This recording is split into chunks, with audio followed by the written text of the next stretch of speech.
Hampshire Governor Chris Sununu is our guest. Let's go on the record. The Republican chief executive of a purple state, he faces pressure from the right and left, a candidate for re-election. Can he hold the middle, or will he have to pick a side? The governor is here. From WCVB Channel 5, the inside word from Washington to Beacon Hill. Today's newsmakers are going on the record.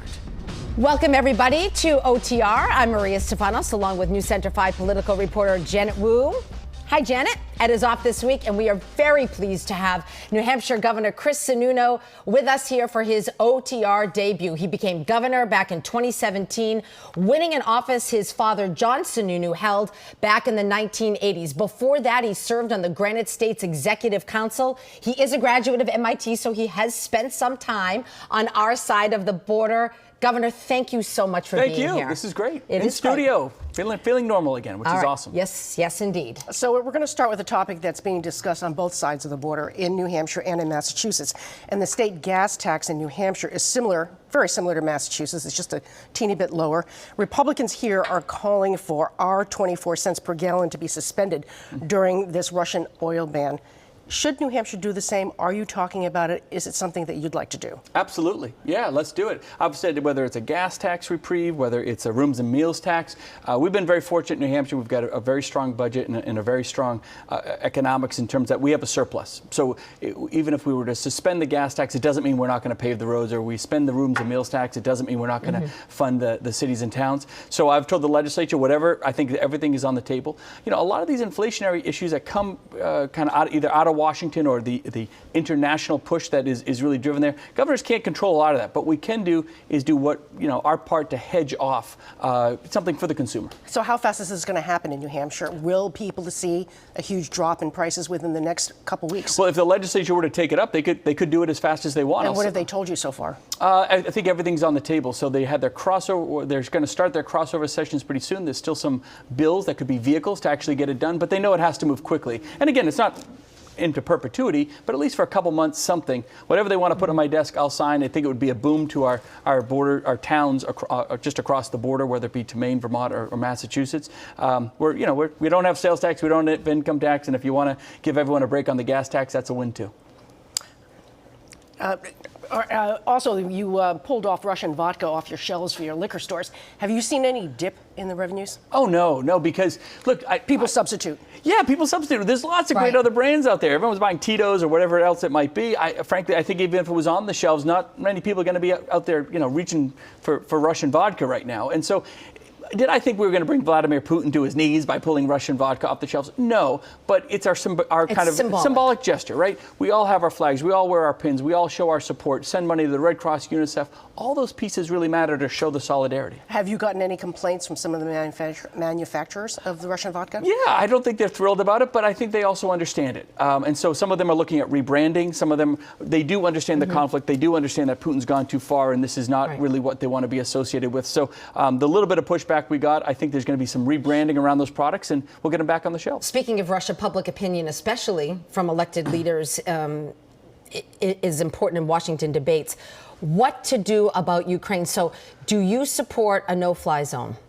That'd be very dangerous. I mean, it really would. I think we all want a no-fly zone, but the implications of that, the domino effect that could push forward, and I think Republicans and Democrats in the administration understand that is a whole new line of really pushing NATO into a direct military conflict with Russia. And everybody knows your dad was chief of staff to H.W. Bush. What do you think of Lindsey Graham encouraging Russians to get rid of Putin, even by assassination if necessary? Yeah, well, I don't think any elected official in America should be promoting assassination and things like that. I think there are mechanisms and pathways for the Russian people to push back, and they have to feel that they can. And I think they can. I think even some of the oligarchs are saying, okay, this is just getting too much.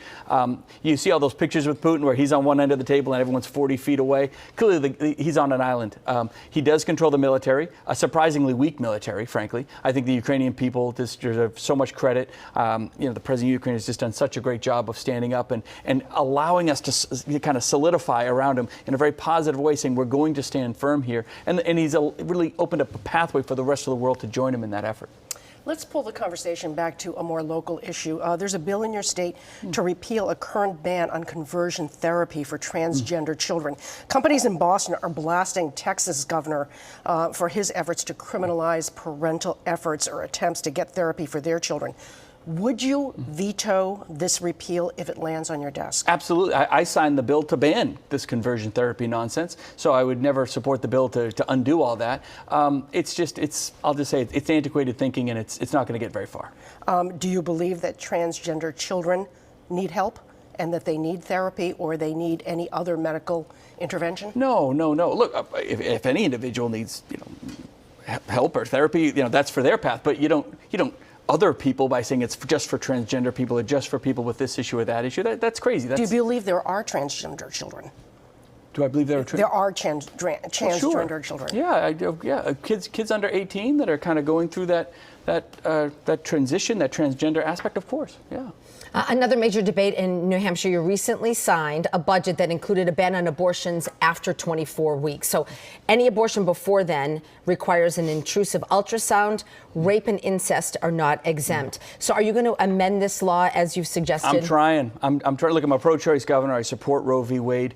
When they attach the provision, and the provision is extremely similar to the one you have here in Massachusetts, right? A ban on abortions in months 7, 8, and 9.